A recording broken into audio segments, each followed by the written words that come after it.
Assalamualaikum warahmatullahi wabarakatuh.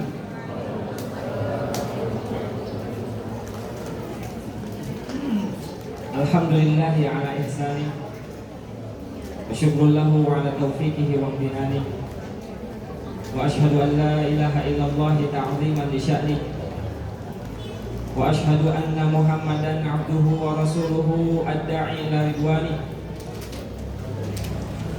salawatullahi wa salamuhu wa ala alihi wa ashabihi wa ikhwani. Allahumma salli wa sallim wa barik wa an'im ala nabiyyina wa imamina wa qudwatina Muhammadin sallallahu alaihi wa alihi wa sallam wa ala alihi wa sahabatihi wa man istanna bi sunnatihi wa ihtada bi hadi. Subhanaka la ilma lana illa ma 'allamtana wa 'allimna al-ilma ma yanfa'una innaka antal alimul hakim. Rabbana zidna ilman warzuqna fahman wa bishrah li sadri wa yassir li amri wahlul 'uqdatam min lisani yafqahu qawli. Amma ba'du. Yang terhormat Ustadzuna Ustadz Murashid hafizahullah taala beserta keluarga besar yayasan, mudah-mudahan Allah berkahi keluarga, hartanya, amalnya, dan juga keturunannya. Yang kami hormati jajaran pimpinan kepala sekolah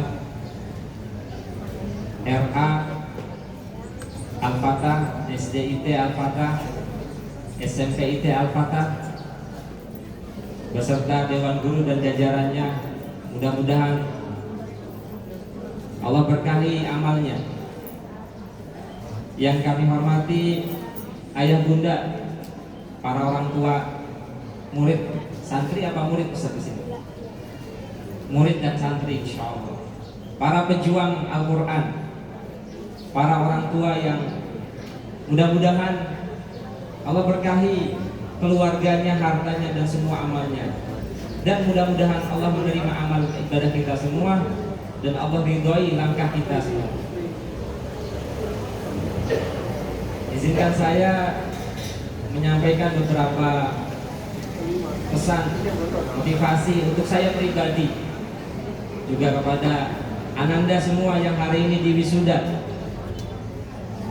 Saya teringat 16 tahun yang lalu saya pernah di posisi Ananda semua duduk di sini di wisuda sebagai orang yang menyelesaikan satu tahapan proses pembelajaran Al-Quran, mulai dari membacanya, menghafalnya, mempelajarinya, dan hari ini saya ucapkan jazakumullah khairan, merasa terhormat diundang di sini untuk memberikan motivasi yang dulu saya pernah duduk di sana. Mudah-mudahan ini juga menjadi bagian dari amal soleh dan pemberat timbangan amal soleh. Yang pertama, kita syukuri kehadiran kita di tempat yang mulia ini untuk mensyukuri tentang capaian ilmu yang kita dapatkan di sekolah ini, di lembaga ini. Sampai hari ini kita di wisuda, Ananda sekalian. Kalau ada kebaikan, dan pasti banyak, maka kembali kepada orang-orang yang telah berjasa dalam hidup kita. Quran mengajarkan kita wala tansawul fadla bainakum. Janganlah kalian melupakan fadl, orang yang telah banyak berjasa, memberikan, mensupport, memotivasi, mengajarkan, mendidik. Quran mengajarkan jangan lupakan jasa itu. Wala tansawul fadla bainakum. Orang yang paling dekat dengan kita dalam urusan ilmu adalah para guru. Sehingga ucapan syukur kita dan doa kita tujukan kepada para guru. Sehingga hari ini adalah bukan hanya wisudanya Ananda sekalian, tapi wisuda kita semua. Para guru yang sudah berjuang mengamalkan, mengajarkan abatasa sampai hari ini anak-anak Ananda semua sudah bisa membaca Al-Quran dengan baik. Subhanallah, itu salah satu prestasi yang harus kita syukuri. Dan kita doakan para guru juga mendapatkan keberkahan, kebaikan, diberkahi keluarganya, keturunannya, dan hartanya, dan seluruh amal hidupnya. Dan juga semua kebaikan ini juga kembali kepada yang mengawalinya. Karena Al-Quran juga berbicara tentang orang yang pertama kali berbuat baik. Di dalam surat At-Taubah Allah berfirman, "Was-sabiqunal awwalun minal muhajirin wal ansar walladzina tabauhum bi ihsan radhiyallahu anhum wa radu an." Ayat ini bicara tentang konteks muhajirin dan ansar yang disebut oleh Al-Quran sebagai as-sabiqunal awwalun. Anda pernah dengar kata muhajirin ansar? Belajar sirah Nabi di sini? Belajar ya.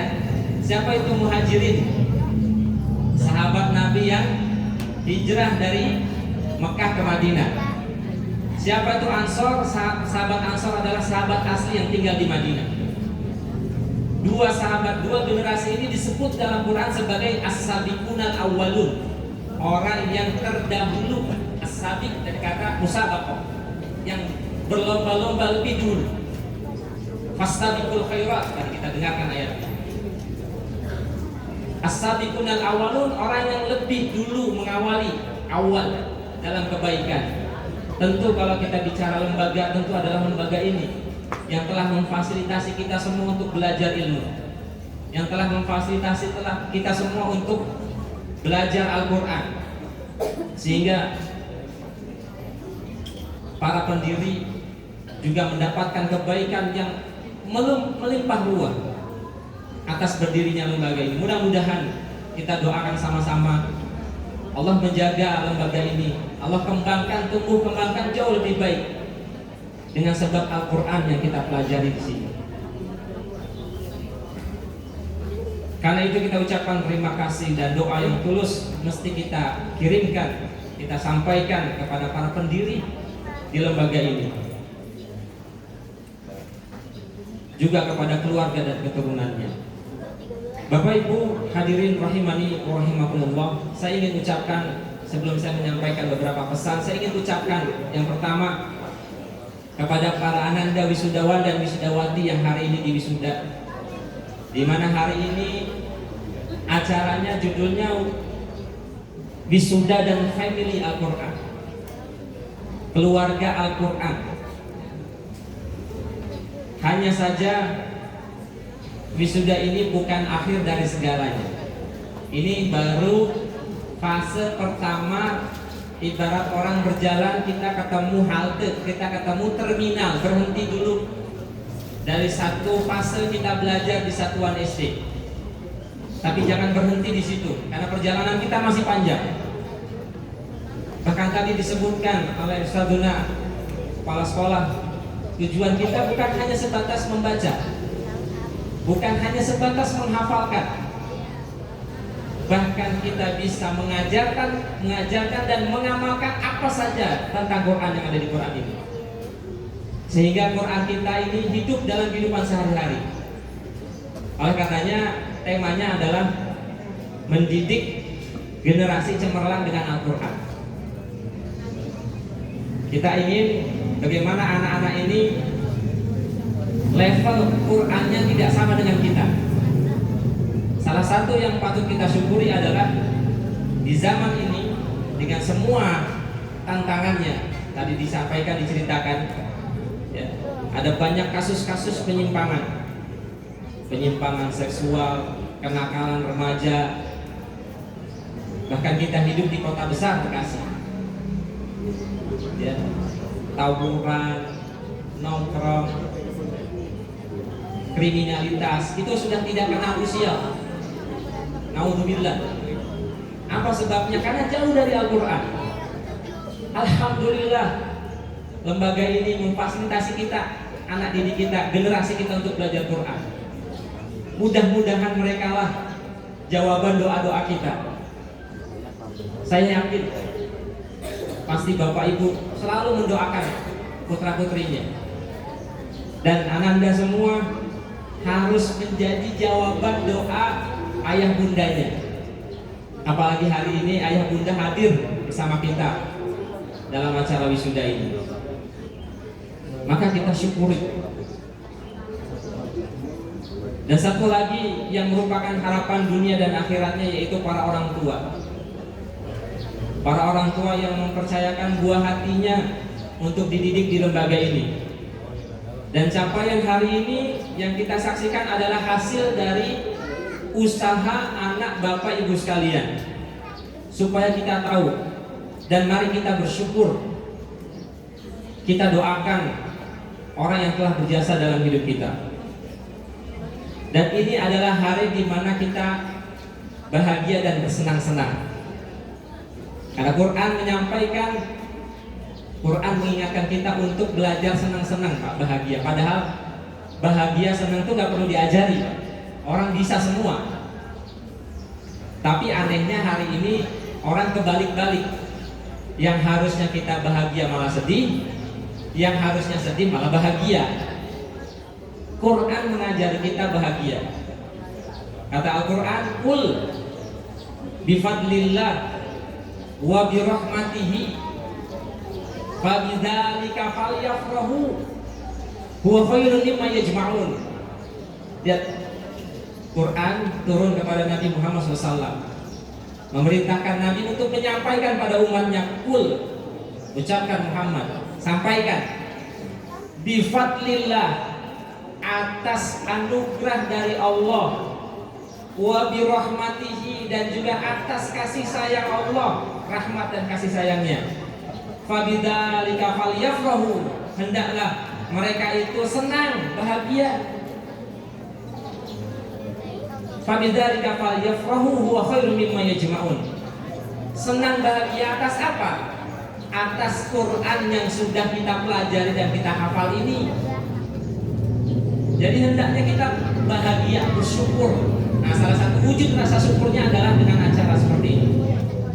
Dimotivasi, dikembalikan bahwa kita bisa belajar Quran di sini, bahwa kita bisa menghafal Quran, itu semua atas rahmat dan karunia dari Allah Subhanahu wa ta'ala. Maka tolong disyukuri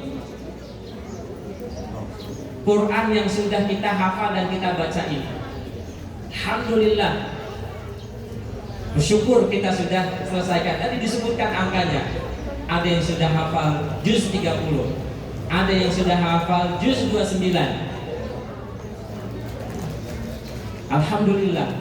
Tapi jangan berhenti di situ, naikkan terus levelnya sampai di level kita bisa mengajarkan apa saja tentang Quran ini. Ya. Saya ingin bercerita sedikit tentang sejarah Islam dulu. Sebenarnya pertanyaannya, sebenarnya wisuda itu di sejarah Islam dulu ada apa enggak sih? Kan tidak ada orang hebat, orang besar di generasi Islam kecuali mereka pasti dekat dengan Qurannya. Apakah dulu di tempat-tempat belajar itu ada wisuda Al-Quran? Saya coba cari literaturnya, ternyata ada. Jadi wisuda Al-Quran itu bukan barang baru hari ini, sudah ada sejak dulu. Hanya saja isi acaranya yang berbeda. Bagaimana dahulu, generasi dahulu itu memuliakan orang yang belajar Al-Quran sampai di level membaca, mengamalkan, menghafalkan. Ada satu kisah menarik. Salah satu dari 4 imam madhab besar yang kita kenal, ada Imam Syafi'i, ada Imam Malik, ada Imam Ahmad, dan ada Imam Abu Hanifah. Ini ulama besar. 4-empatnya ini kita tahu semua biografinya. Mereka adalah sumber ilmu di masyarakatnya. Mereka sudah selesai dengan Qur'annya di usia dini. Lihat bagaimana Imam Abu Hanifah. Saya ingin memotret tentang Imam Abu Hanifah. Bagaimana Imam Abu Hanifah ketika dia punya anak dan anaknya belajar Quran. Ternyata Al-Imam Abu Hanifah, Imam Abu Hanifah ketika salah satu anaknya itu telah selesai belajar Al-Quran, hanya sebagian surat saja, belum sampai 30 juz, sebagian surat mungkin. Padahal ini Imam Abu Hanifah seorang pakar ilmu besar, tapi masih menitipkan anaknya untuk dididik di orang kepada guru yang lain. Nah, untuk mensyukuri itu Imam Abu Hanifah sampai menghadiahi gurunya, Pak. Jadi sebagai wujud rasa syukur dan berterima kasih, sang guru diberikan hadiah oleh Al-Imam Abu Hanifah. Disebutkan hadiahnya sekitar 400 dinar. 400 dinar. Berapa Ustadz itu kalau dalam rupiah? Nah, kita tahunya dolar lagi naik. Kita bicara sejarah dulu. Dinar, 400 dinar. Saya coba hitung, 400 dinar itu sekitar kurang lebih 24-25 juta. Hadiah dari orang tua kepada sang guru yang anaknya bisa baca satu surat saja dari Al-Quran. Bukan 30 juz, Pak. Satu surat saja. Subhanallah. Kenapa? Karena Quran ini yang manfaat untuk kehidupannya. Quran ini yang memandu jalan hidup anak-anak kita ini.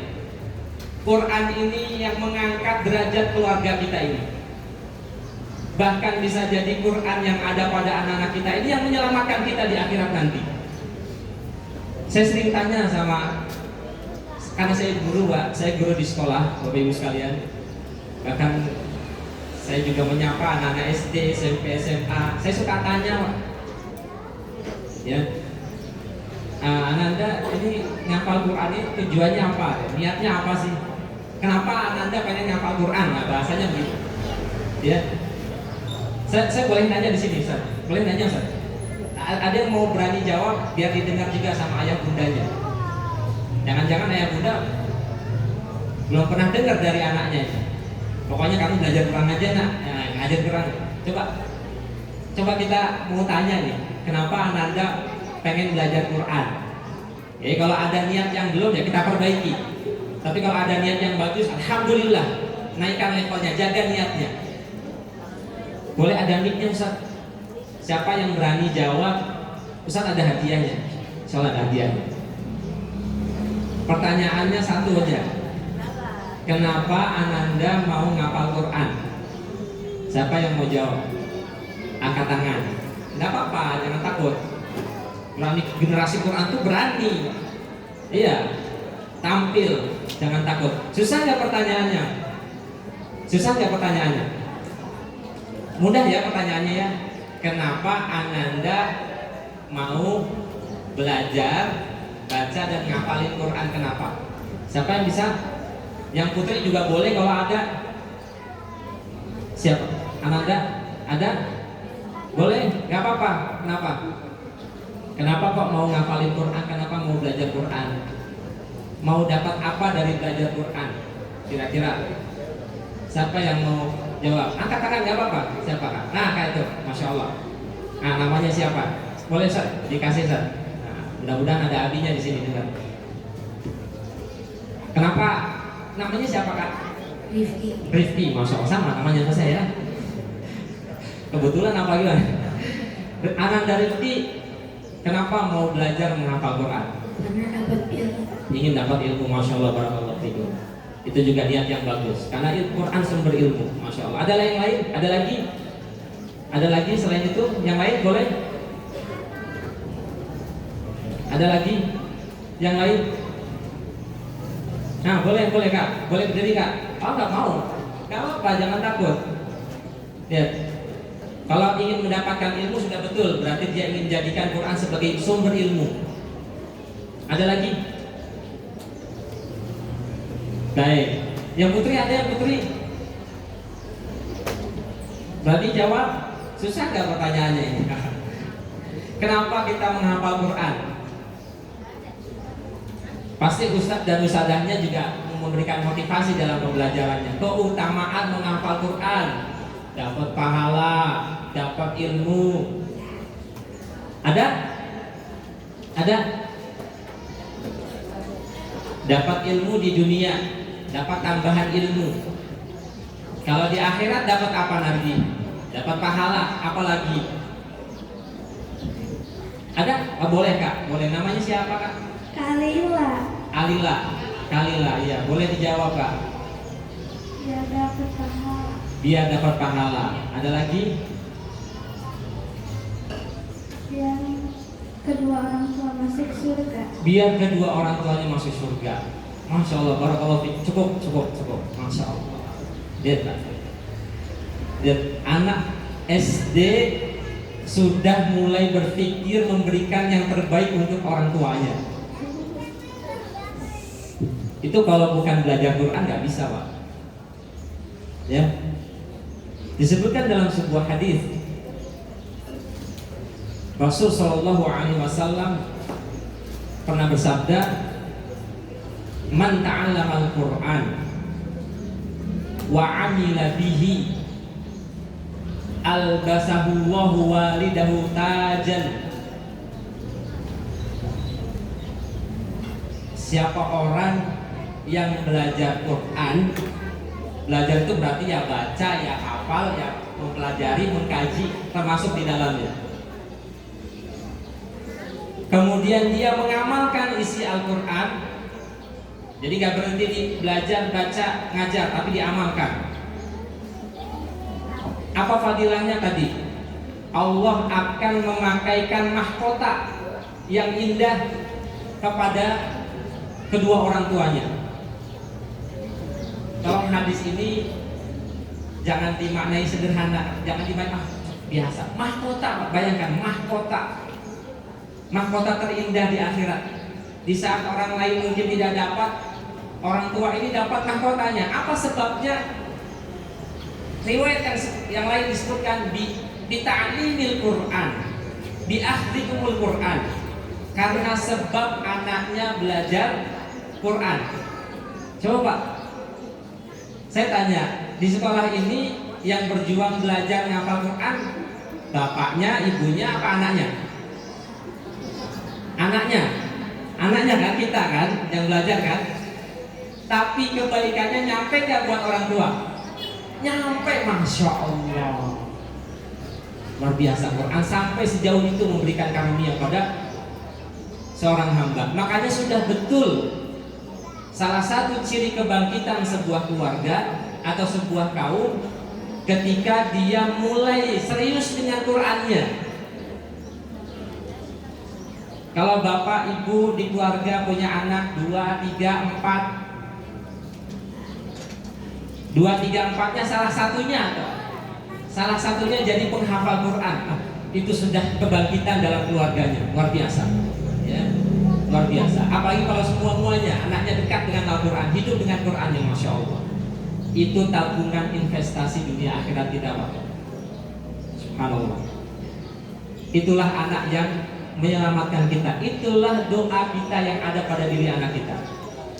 Ini untuk kedua orang tua, Insya Allah.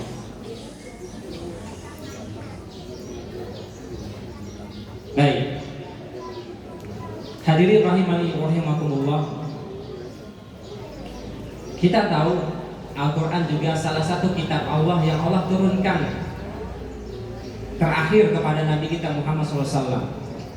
Sebelum-sebelumnya ada kitab suci, ada Taurat, ada Injil. Tapi Al-Quran ini spesial, istimewa. Tidaklah Quran itu turun kecuali pasti istimewa.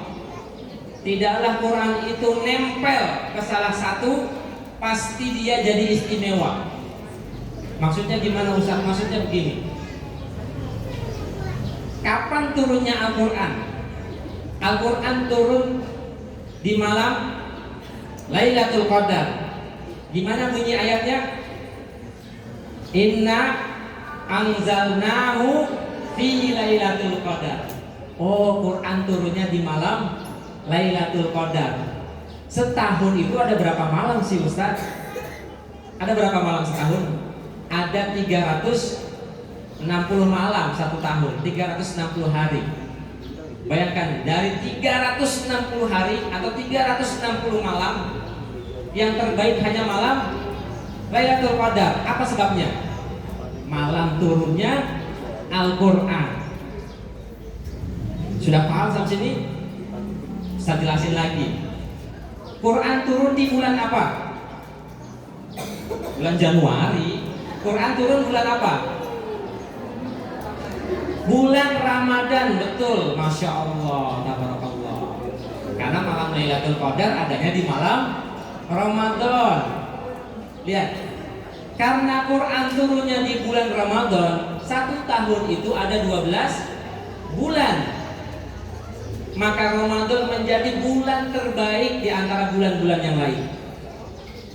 Lihat, bulan aja ketempelan ya, kemasukan, keturut ya, ditempel karena ada Quran di situ, Ramadan jadi mulia. Insya Allah. Tadi malam, bulan, malaikat Jibril. Allah menciptakan malaikat. Yang kita tahu 10 yang kita sudah hafal dalam pelajaran. Ada banyak malaikat yang Allah ciptakan, ribuan jumlahnya, bahkan mungkin miliaran yang kita tidak tahu jumlahnya. Tapi ternyata di antara sekian banyak malaikat, pemukanya malaikat adalah malaikat Jibril. Betapa banyak malaikat Jibril disebutkan di dalam Al-Quran. Yauma yaqumur ruhu wal malaikah. Ar-Ruh dalam Al-Quran maksudnya adalah malaikat Jibril. Pertanyaannya, kenapa malaikat Jibril itu menjadi pemukanya para malaikat? Jawabannya satu, karena malaikat Jibril ditugasi oleh Allah sebagai perantara wahyu menyampaikan Al-Quran kepada Nabi kita Muhammad SAW. Dan malaikat aja jadi pemuka, jadi pemimpin ketika membawa Al-Quran. Nabi dan Rasul, ada 25 Nabi dan Rasul yang kita hafal. Tapi dari sekian Nabi dan Rasul, pemukanya adalah Nabi kita Muhammad SAW. Pertanyaannya kenapa? Karena Nabi kita Muhammad SAW datang bersama Al-Quran. Bahasa, ada berapa banyak bahasa di dunia ini? Jangankan di dunia, di Indonesia ada banyak bahasa, ada banyak suku. Tapi dari sekian banyak bahasa dan suku, Allah pilih bahasa Al-Quran dengan bahasa Arab. Maka bahasa Arab menjadi bahasanya ahli surga. Kenapa? Karena Quran datang dengan bahasa Arab. Artinya, kalau kita ingin dimuliakan oleh Allah, maka jangan jauh-jauh dari Al-Quran. Ya, teman-teman sudah belajar Quran, sudah menghafal Quran, ayo naik lagi levelnya. Alhamdulillah Ustadz, saya sudah hafal juz 30. Ayo hafalkan lagi juz 29. Alhamdulillah Ustadz, saya sudah hafal 30 juz. Alhamdulillah, naikkan lagi levelnya. Ayo dikaji isinya dan kita amalkan isinya sampai kita merasa nikmat dengan Quran yang kita baca ini. Ya, jadi kita harus punya ukuran dalam diri kita. Kita bersama Quran ini nikmat apa enggak? Kalau enggak, berarti harus terus belajarnya, harus terus dibersihkan hatinya, ya, harus terus sampai terasa kenikmatan di dada kita dengan Quran ini. Lihat bagaimana dulu para sahabat itu nikmat dengan Qurannya. Saya ingin kisahkan satu cerita, disebutkan di dalam riwayat Imam Ahmad, dalam musnadnya musnad Imam Ahmad. Ini kalau tidak ada riwayatnya, kita rasanya mustahil kisah ini masuk di kepala kita. Masa iya kok? Tapi karena ini ada riwayatnya sahih hadisnya, saya akan kisahkan ini sebagai motivasi untuk kita semua. Suatu hari Rasul SAW itu sedang dalam perjalanan pulang lelah berjihad di jalan Allah. Dalam perjalanan pulang ke Madinah, karena waktunya sudah mendekati malam, maka Rasul bersama para sahabatnya minta untuk istirahat. Kita istirahat dulu, sementara tujuan masih jauh. Karena sudah masuk malam hari, kita istirahat. Maka Rasul meminta harus ada yang berjaga-jaga, khawatir ada musuh mengintai. Karena kita baru dalam perjalanan pulang berjihad. Maka ditunjuklah dua sahabat mulia, namanya Abbad bin Bishr, yang kedua Ammar bin Yasir. Saya ya Rasulullah yang akan berjaga, kata Abbad dan Ammar. Baik, jaga kami akan istirahat. Nah, dua orang ini, sahabat ini ngobrol, ya kita jaga malam. Tapi kalau kita melek, khawatir kitanya dua-duanya ngantuk. Kita bagi tugas aja. Saya istirahat dulu sebentar, nanti kalau antum sudah ngantuk, gantian saya yang jaga. Daripada kita ngantuk bareng-bareng dua-duanya. Maka sahabat ini sepakat, baik, saya dulu yang jaga, kata Abbad bin Bishr. Maka Ammar istirahat. Ketika Abbad bin Bishr berjaga, karena Abbad bin Bishr ini adalah sahabat yang cinta dengan Qur'annya, senang dia baca Quran, maka dia langsung muncul di kepala dia, saya isi aja dengan sholat malam, sambil jaga sambil sholat. Maka dia ambil wudhu, kemudian dia sholat. Ketika dia sholat, tiba-tiba ada musuh datang. Musuh datang, kemudian melihat ada muslimin di sana, maka ditembakkanlah anak panah. Dan itu nancap di salah satu tubuhnya Abbad yang sedang sholat. Satu panah, kemudian dia cabut, dia letakkan, dia lanjutkan Qur'annya, dia lanjutkan sholatnya. Kemudian dipanah lagi, nancap di tubuhnya, dia cabut, dia simpan, dia lanjutkan sholatnya. Sampai panah yang ketiga, karena sudah tidak kuat lagi, darah sudah bercucuran. Dia selesaikan sholatnya, assalamualaikum, assalamualaikum. Sudah bercucuran darah. Ammar yang saat itu tertidur tiba-tiba kebangun, kaget. Ini sudah bersimbah darah gitu. Kemudian ditanya, kenapa? Kok bisa? Ini darah kemana-mana ini. Kenapa? Tadi saya sholat, dan saat sholat saya membaca Quran. Ketika saya sholat, ada anak panah yang nancap. Kata Ammar, kenapa enggak kau batalkan sholatmu? Bayangkan, anak panah nancap di tubuhnya. Kan namanya panah, kalau dicabut kan pasti ketarik dagingnya, kan gitu ya? Bukan jarum suntik, nempel, panah. Iya. Jawaban Abbad, kenapa kamu tidak bangunkan? Kenapa kamu tidak batalkan sholatmu supaya kita bangun? Jawaban Abbad, saya tidak mau memotong kenikmatan saya dengan Al-Quran, Pak.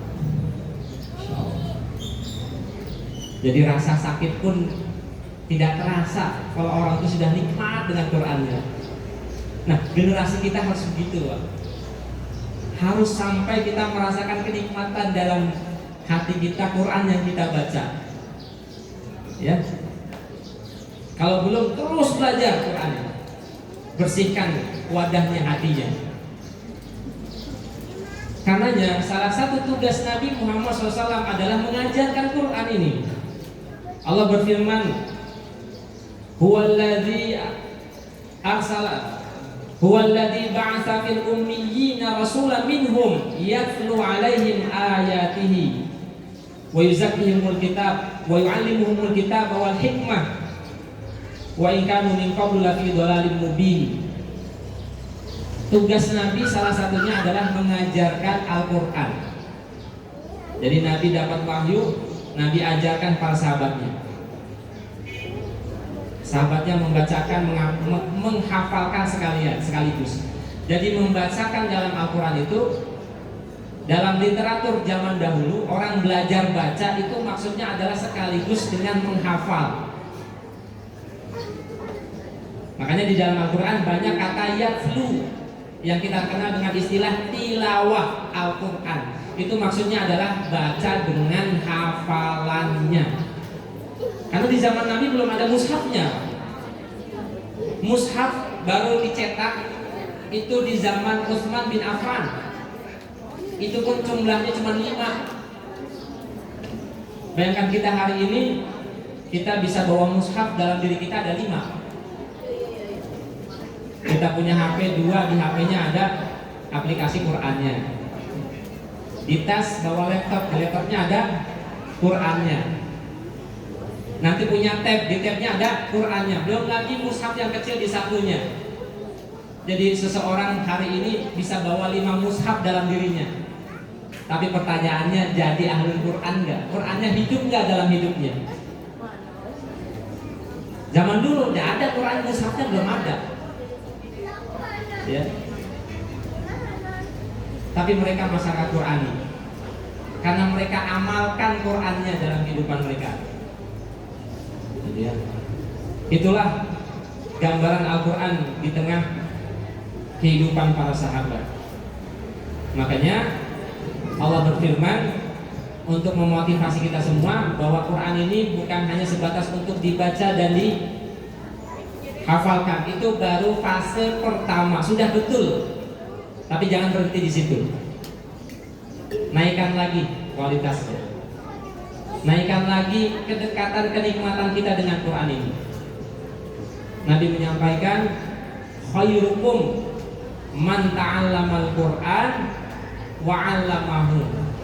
Sebaik-baik kalian adalah orang yang belajar dan mengajarkan Quran.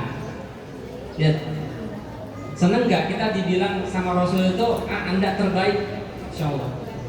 Seneng nggak? Seneng. Kita aja kalau ada Pak Presiden datang di sini, kemudian melihat di sini banyak generasi Quran yang hafal Quran, kemudian Pak Presiden ngasih pujian, Masya Allah Anda terbaik. Seneng nggak dipuji? Seneng, Masya Allah. Ini yang muji Rasul. Sebaik-baik kalian, itu kata Nabi SAW. Makanya Bapak Ibu sudah betul, ya, sudah betul menanamkan Quran itu dalam diri anak-anak kita. Mudah-mudahan mereka lah yang menyelamatkan kita semua dari dunia dan akhirat ini. Dan yang terakhir, ini sengaja saya simpan di akhir, khusus orang tua. Yang terakhir, Rasulullah SAW itu pernah berpesan untuk kita semua. Saya yakin hadis ini semua kita sering dengar, bahkan mungkin bisa jadi hafal hadisnya. Kata Nabi SAW, idza matal insan in qata'a amaluhu illa min salasin. Kalau anak Adam itu wafat, meninggal dunia, semua amalnya terputus kecuali 3. Izin Bapak Ibu pernah dengar hadis ini? Alhamdulillah kalau sudah dengar. Alhamdulillah. Coba kita dalami lagi hadis ini. Jadi anak Adam, kita semua bakal meninggal, bakal mati, bakal meninggalkan dunia ini. Dan bakal terputus semua amalnya kecuali 3. Nabi sebutkan yang 3-tiganya. Yang pertama, shadaqatun jariyah. Kalau kita pengen punya amal yang tanpa batas, terus mengalir walau kita sudah tiada, milikilah amal shadaqatun jariyah. Apa itu shadaqatun jariyah? Para ulama menjelaskan, di antaranya Imam Nawawi mengatakan maksudnya adalah wakaf. Bukan sedekah biasa, tapi wakaf. Itulah yang mengalir terus walau kita sudah tiada. Shadaqatun jariyah. Yang kedua, au ilmin yuntafa'u bih. Ilmu yang bermanfaat. Ilmu yang diajarkan, ilmu yang diamalkan, kemudian ditularkan, disampaikan, diberikan manfaat ilmunya. Orang jadi mengamalkan, jadi tahu. Yang terakhir adalah au waladin sholihin yad'u lahu, au kama qala Rasulullah. Ada 3 amalan yang tidak ada putusnya walau anak Adam sudah wafat, sudah meninggal dunia. Apa yang pertama tadi?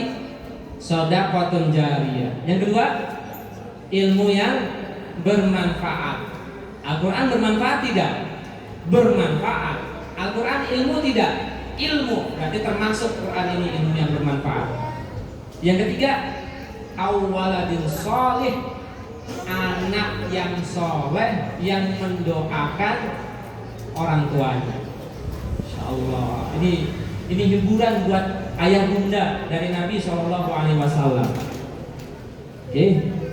Allah. Jadi syarat memiliki amal yang tidak terputus salah satunya adalah jadikan anak-anak kita ini anak yang soleh dan solehah.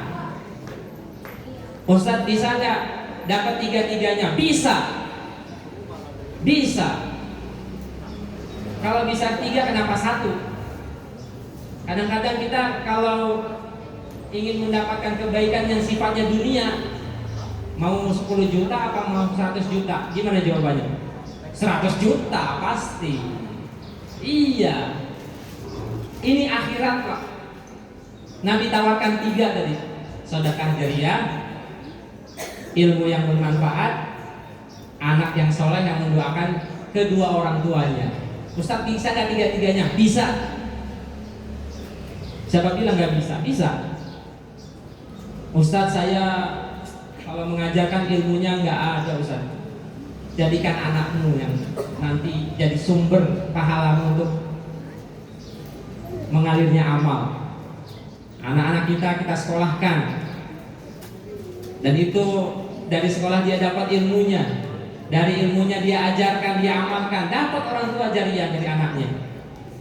Tapi setidaknya untuk para orang tua, milikilah anak yang soleh dan soleha. Karena anak yang soleh dan soleha ini bukan tiba-tiba datang Pak.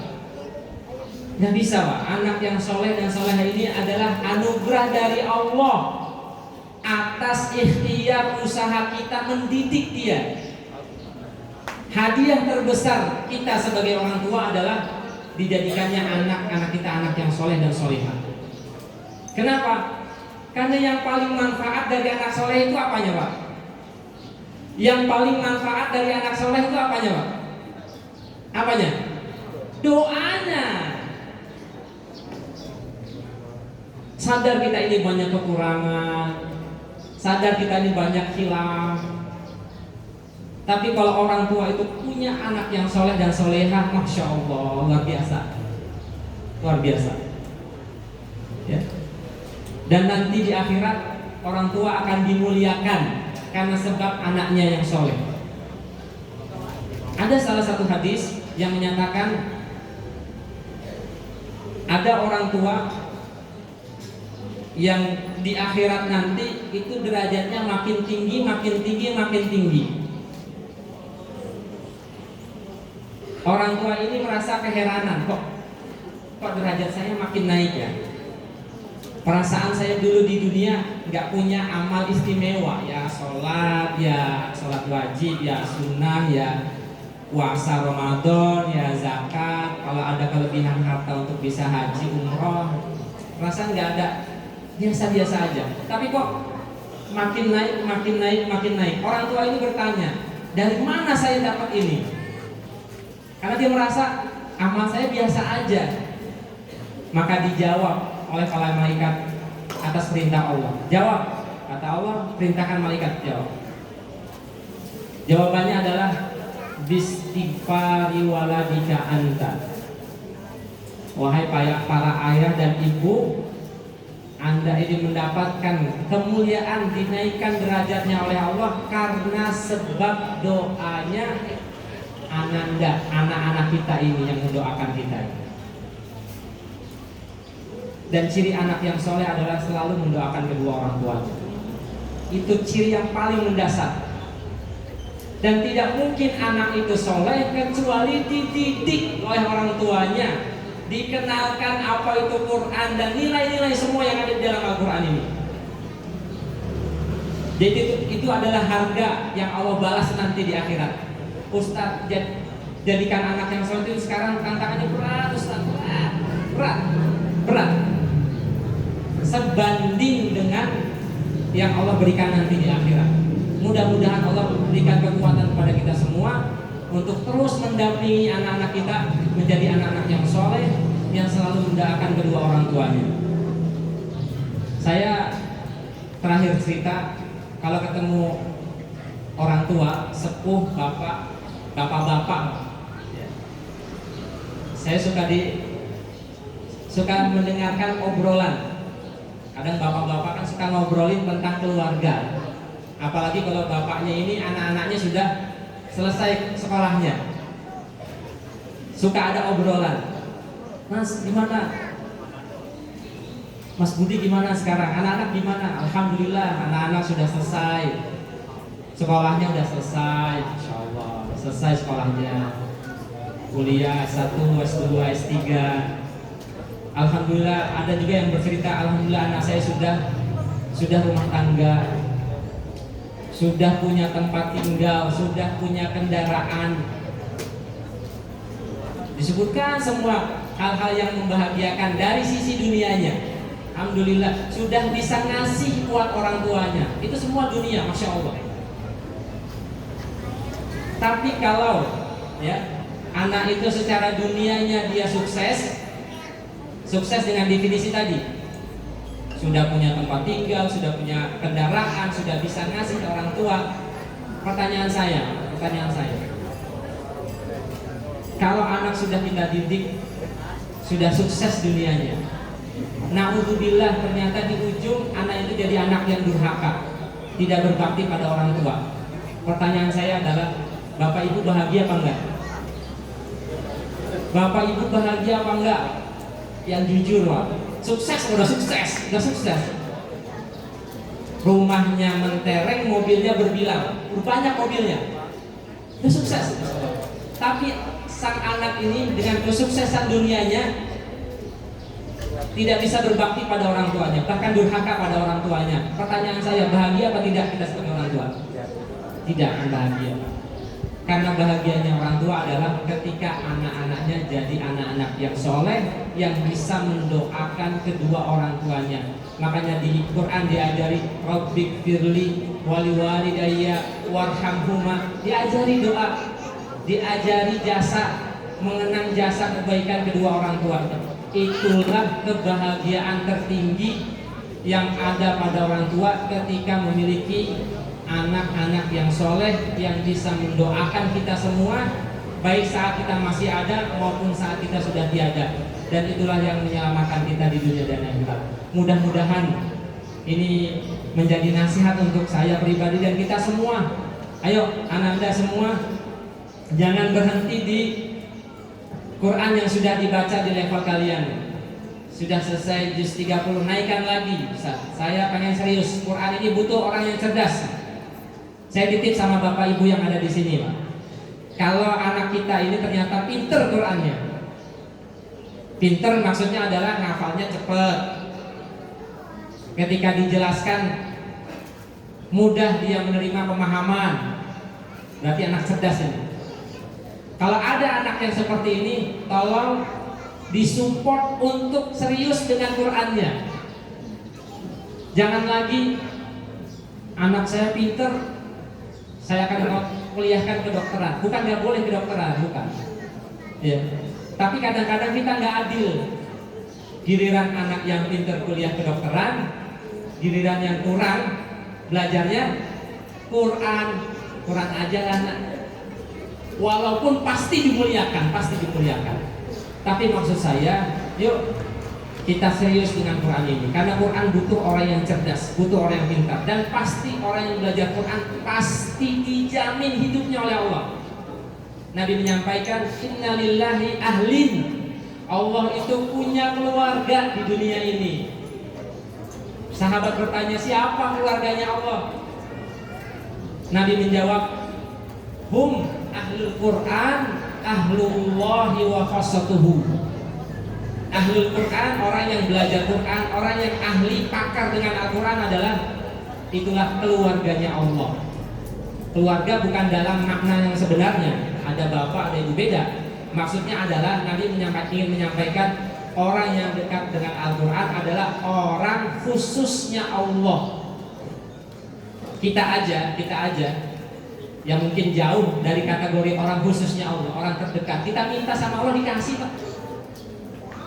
Kadang-kadang kita nggak minta dikasih. Masa iya orang terkhususnya Allah, orang terdekatnya Allah minta nggak dikasih? Mustahil. Pasti Allah kasih, pasti Allah jamin hidupnya, pasti Allah muliakan hidupnya.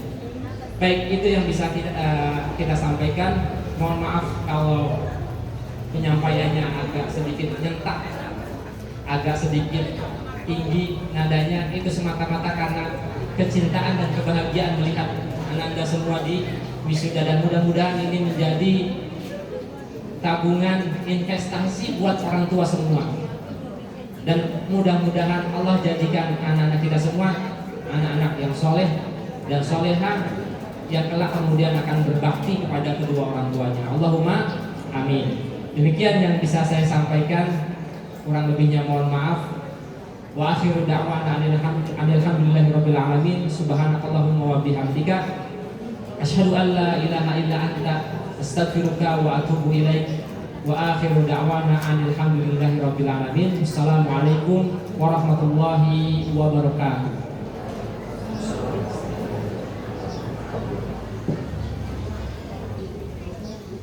Alhamdulillahirabbil alamin. Jazakumullahu khairan katsiran kepada Ustaz Luzman Rifki.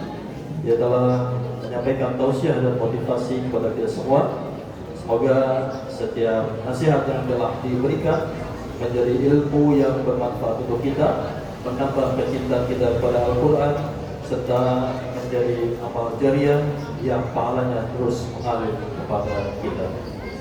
Hadirin yang dirahmati Allah Subhanahu wa taala, hingga kepada acara yang kelima, yaitu Klaster Murojaah Al-Quran Juz 30 bersama keluarga. Alhamdulillah, kita telah sampai pada salah satu rangkaian acara yang sangat istimewa, yaitu Klaster Murojaah Al-Quran Juz 30 bersama keluarga.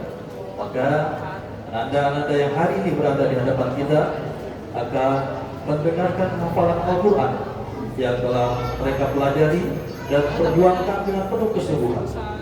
Di balik hafalan yang akan kita dengarkan terdapat waktu yang panjang, pengorbanan, kesabaran para guru di dalam membimbing, serta doa-doa yang tidak pernah putus dari ayah dan bunda untuk mereka.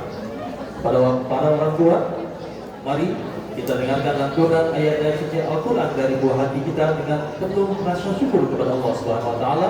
Semoga setiap huruf yang mereka baca menjadi pahala yang terus mengalir, menjadi kebanggaan dunia dan akhirat, serta menjadi saksi bahwa mereka tumbuh sebagai generasi yang mencintai Al-Quran. Ustaz Luzman, kami persilakan untuk berkhutbah. Terima kasih jazakumullahu khair atas waktu dan kesempatannya hadir di sekolah kami. Untuk itu, marilah kita ikuti bersama Klaster Murojaah Al-Quran Juz 30 yang nantinya kita akan break untuk berkumpul antara anak dan orang tua. Bagi siswa ikhwan menempati area masjid, dan untuk siswa akhwat menempati area aula dan masjid di lantai 2. Kita break sebentar untuk nanti kita berlanjut lagi kepada prosesi wisuda Al-Quran. Alhamdulillahirabbil alamin. Subhanakallahumma wa bihamdika asyhadu an la ilaha illa anta astaghfiruka wa atubu ilaik. Assalamualaikum warahmatullahi wabarakatuh.